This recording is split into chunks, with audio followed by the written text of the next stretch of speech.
10 ans après sa condamnation à perpétuité pour le meurtre de 2 enfants à coups de pierre sur une voie de chemin de fer à Montigny-lès-Metz, Patrick Dils obtient la révision de son procès.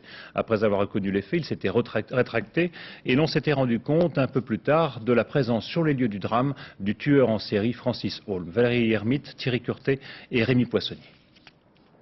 Des années qu'ils attendaient cela.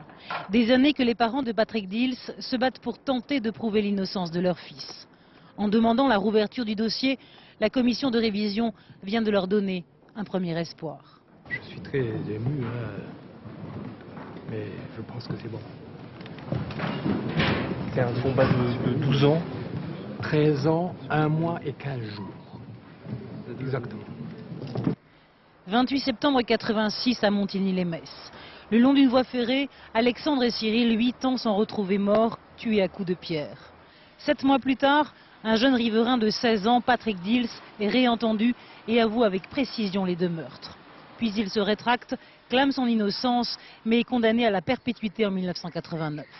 1997, l'affaire Dils rebondit.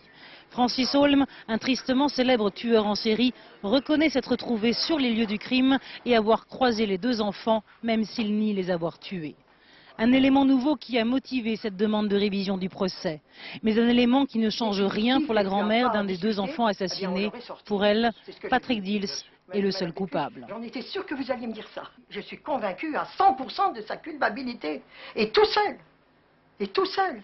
Il a fait le crime, les 2 crimes tout seul. Patrick Dils n'est pas encore sorti ni de prison, ni d'affaire.